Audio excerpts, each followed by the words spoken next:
and welcome to Tech It with Jessica. I'm here with Eric Herzog. Eric, thank you very much for joining. Oh, thank you for inviting us. We really appreciate it. Eric is the Chief Marketing Officer and also VP of Worldwide Storage Channels at IBM. You have an impressive record and you've done storage for many years. We would love to get insights from the marketing point of view, the practice, and also the technology, IBM's innovation. Sure. Great. Love to help.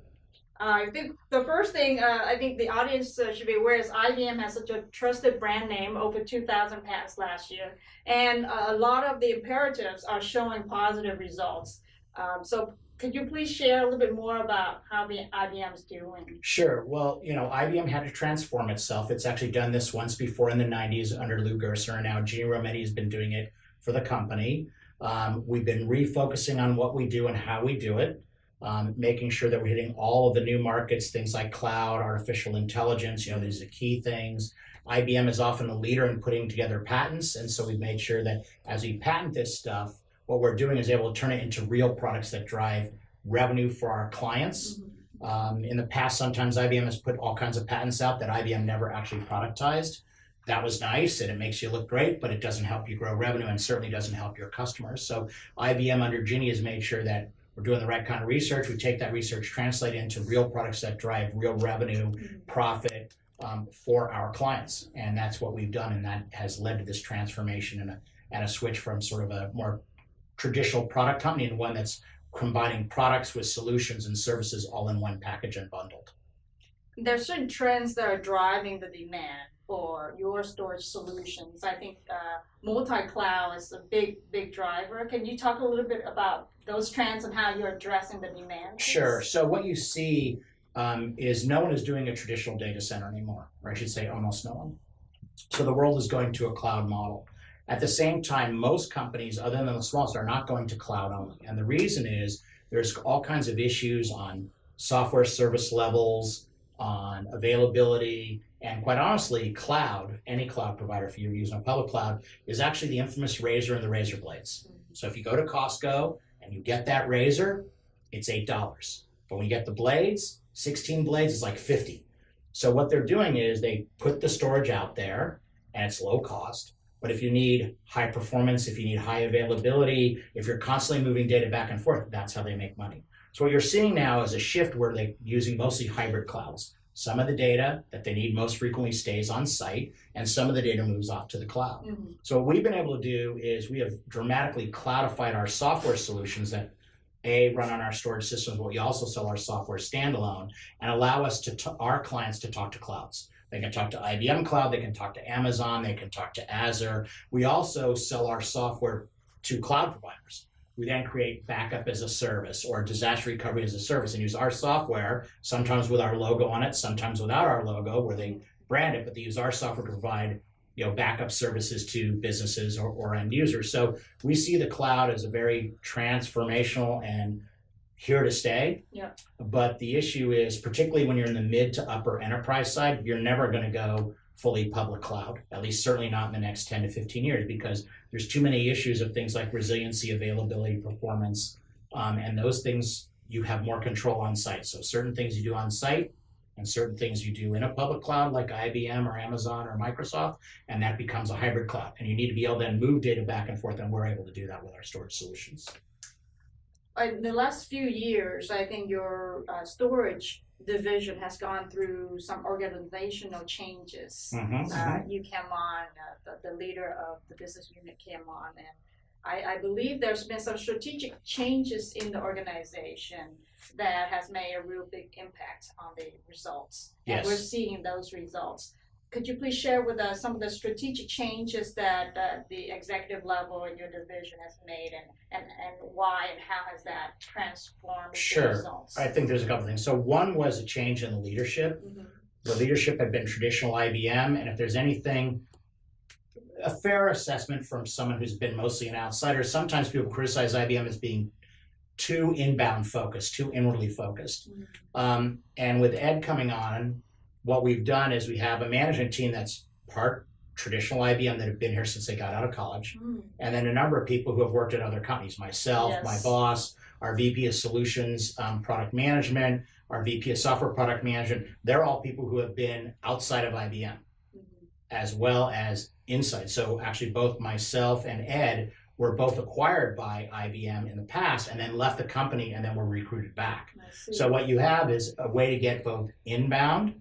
Okay, that inbound focus that you need in a big bureaucratic entity, but get the outbound focus.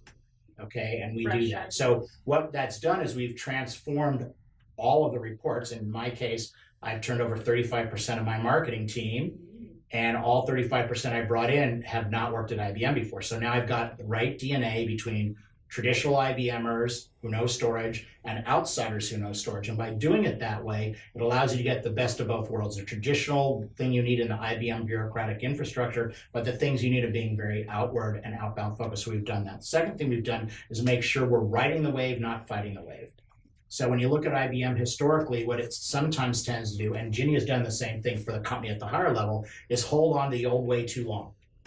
And then the market passes you by. Even though we have more patents and do more pure research innovation than almost all of the other high-tech companies combined, we're almost like we have our IBM research is almost like we have a Stanford or Harvard or the University of California literally embedded in the company, and most other companies don't have that. But we've also often wasted that and not leveraged these new innovations and been so concerned that our customers don't want that. And then in the meantime, our competitors pass us by. Ed has made sure with the new management team, and then pushed it all the way down to the bottom, that our focus is riding the wave, not fighting the wave. So if the wave is cloud, we're riding that wave. If the wave is AI, we're riding that wave. If the wave is big data analytics, we're riding that wave. We're not going to say nobody wants that.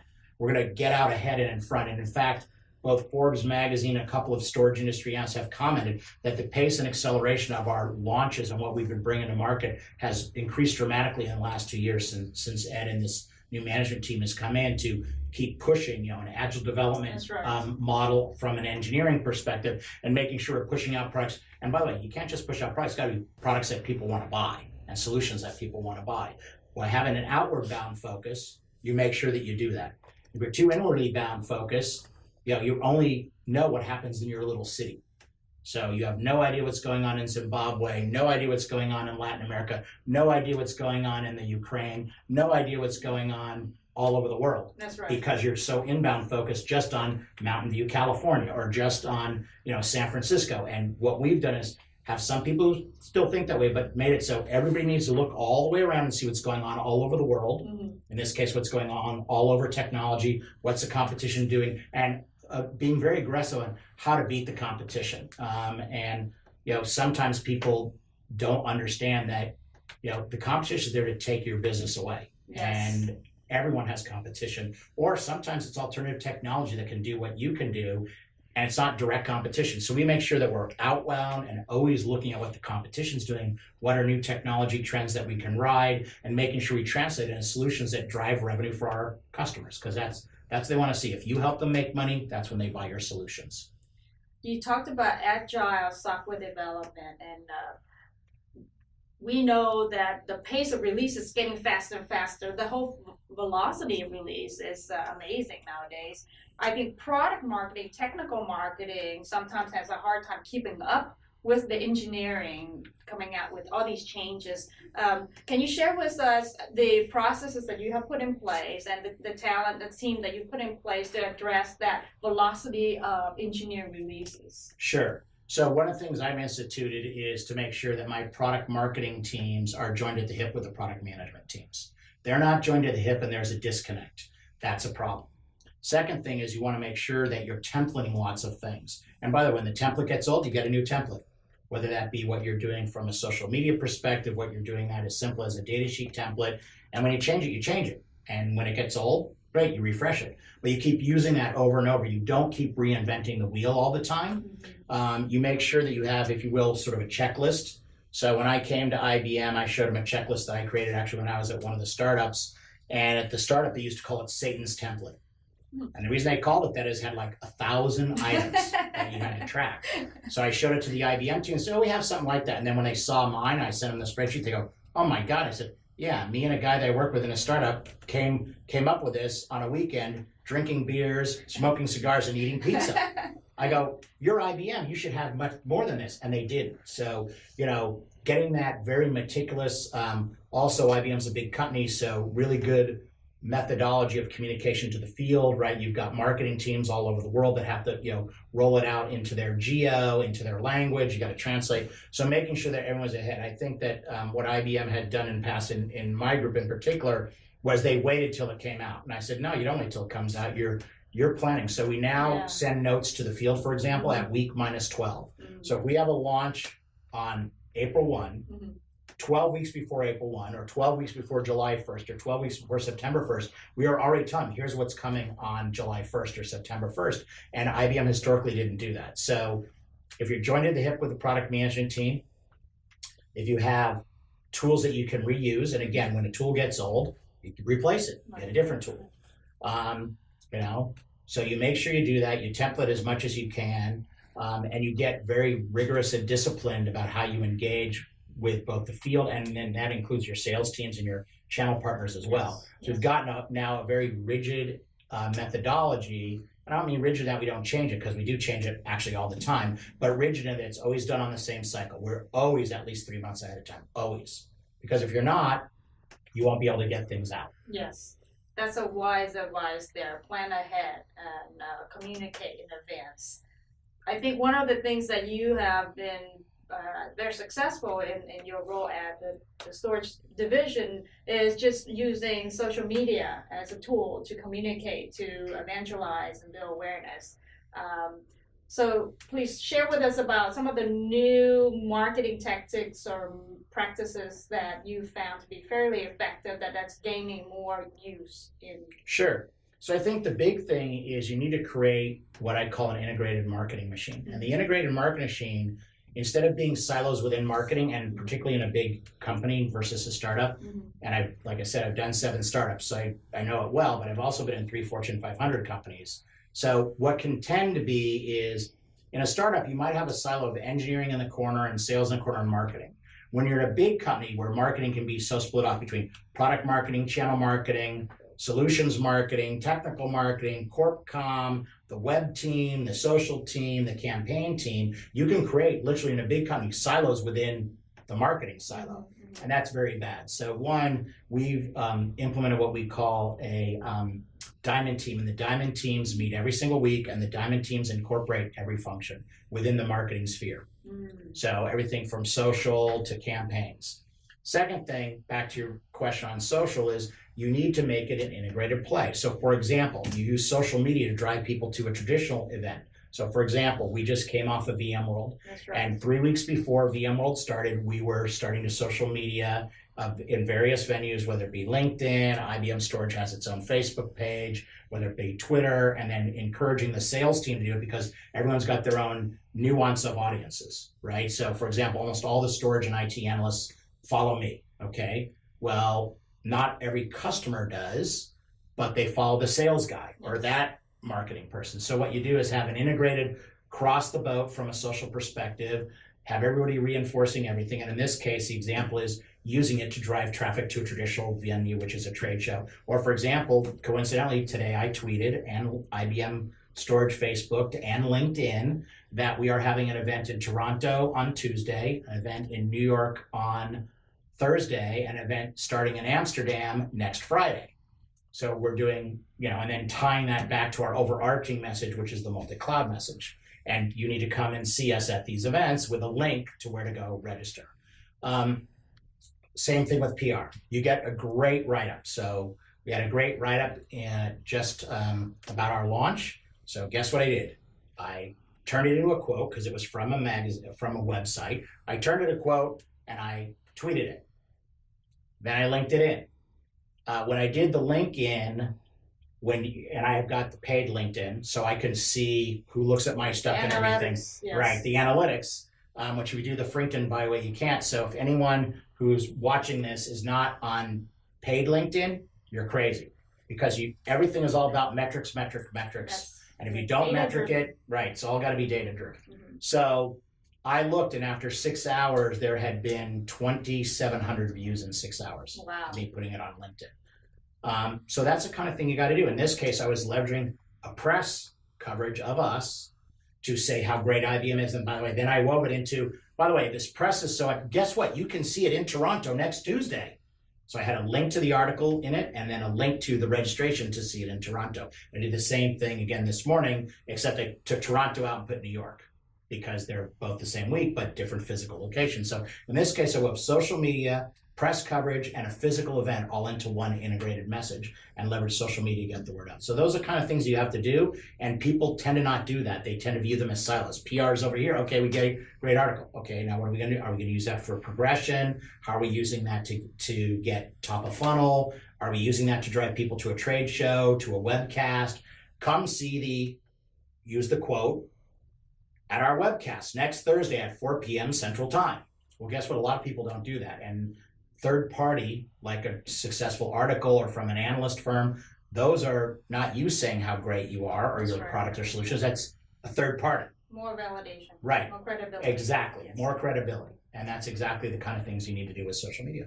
That's a great example. Thank you for sharing that real experience, and that's a great example for those in the marketing field, integrate marketing.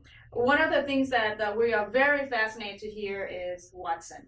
You know, Watson gets great coverage, and we are wondering, how are you leveraging Watson technology, a lot of the innovations that IBM has done to actually do marketing practices? How is that? So we leverage AI in our division in two ways. One, we've incorporated AI into our actual solutions, so it can help you make the storage solution faster by seeing what's going on and predicting. You can predict when you're going to run out of capacity. It'll even tell you when you've got problems proactively. Okay, and then say, here's the solution. So that's built into the product set. So we use AI that way. We'll also use AI from a marketing perspective. So there's actually a marketing tool that they have, but we've also integrated it into all sorts of things, whether that be demand generation activities, social media, what we do with a trade show. So all of that's been woven in around all of IBM corporately. We just had to take advantage of that central function and do things like, okay, so if we're going to do paid social, where should we do paid social?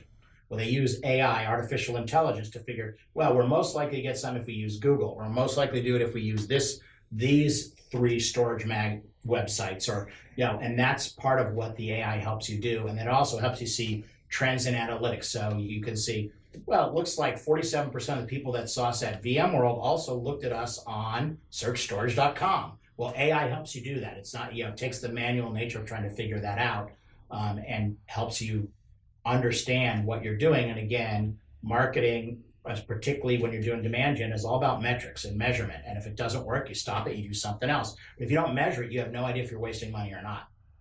You think, and even if the ad looks good, and people say, oh God, that ad is beautiful. But if no one looks at it, who cares? If no one then progresses down the funnel, who cares? And so that's what metrics are designed to do, and whether it be Watson or other AI tools that are out in the industry. But the point is, AI has come to marketing, and marketing teams do be taking advantage of that, and they always need to measure. Great. Those are great advice. It's been a pleasure talking to you, Eric, and I think that the audience really appreciate all the insights that you share. So thank you very much for coming on, and thank you to the audience for watching Tech It with Jessica. Great, thank you.